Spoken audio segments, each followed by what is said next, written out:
శ్రీ గురుభ్యో నమః. గ్రహస్థితి ప్లానెటరీ పొజిషన్స్. ఈ మాసంలో మిథున రాశి వారికి గ్రహాల సంచారం అనుకూలంగా మరియు కొన్ని విషయాల్లో మధ్యస్థంగా ఉంటుంది. రవి, సూర్యుడు మీ రాశిలోనే సంచరించడం వల్ల సమాజంలో గౌరవం, కీర్తి పెరుగుతాయి. అయితే కొద్దిగా అహంకారం లేదా కోపం పెరిగే అవకాశం ఉంది. ఇక కుజుడు, బుధుడు మీ రాశ్యాధిపతి కావడం వల్ల బుద్ధి బలం పెరుగుతుంది. కుజుడి ప్రభావం వల్ల స్థిరాస్తి విషయాల్లో కొన్ని చిక్కులు వీడతాయి. గురుడు, బృహస్పతి వ్యయస్థానంలో లేదా అనుకూల స్థానాల్లో మార్పుల వల్ల ఖర్చులు పెరిగేటప్పటికీ శుభకార్యాల కోసం డబ్బు వ్యయం అవుతుంది. శని, రాహు, కేతువులు శని ప్రభావం వల్ల పనుల్లో స్వల్ప ఆలస్యం జరిగినప్పటికీ పట్టుదలతో పూర్తి చేస్తారు. రాహుకేతుల సంచారం వల్ల ఆధ్యాత్మికత వైపు మొగ్గు చూపుతారు. పూర్తి భవిష్యవాణి, డీటెయిల్ హారోస్కోప్. ఉద్యోగం మరియు వ్యాపారం. ఉద్యోగస్తులకి ఆఫీసులో మీ పనితీరు ప్రశంసలు దక్కుతాయి. కొత్త బాధ్యతలు చేపట్టే అవకాశం ఉంది. పై అధికారులతో మాట్లాడేటప్పుడు కొద్దిగా ఓపిక అవసరం.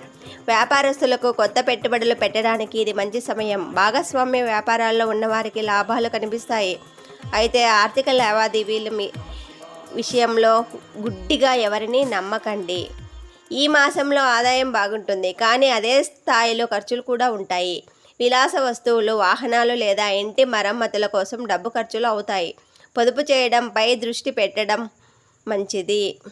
కుటుంబంలో సంతోషకరమైన వాతావరణం ఉంటుంది. జీవిత భాగస్వామితో ఉన్న చిన్నపాటి విభేదాలు తొలగిపోతాయి. అధిక పని భారం వల్ల మానసిక ఒత్తిడి, నిద్రలేని సమస్యలు వచ్చే అవకాశం ఉంది. వేడి చేయకుండా సరైన ఆహారం, నీళ్లు తీసుకోండి. ఈ మాసంలో విజయానికి మీ ప్రవర్తనే కీలకం. ఈ క్రింది విషయాలను గుర్తుంచుకోండి. నిర్ణయాల స్పష్టత.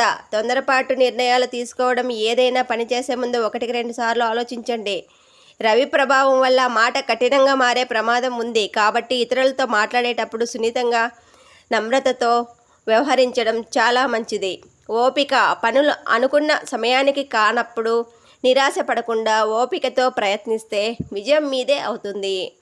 బుధవారం నియమం. మీ రాశ్యాధిపతి బుధుడు కాబట్టి బుధవారం నాడు వినాయకుడికి గరిక సమర్పించి ఓం గం గణపతియే నమః అనే మంత్రాన్ని జపించండి.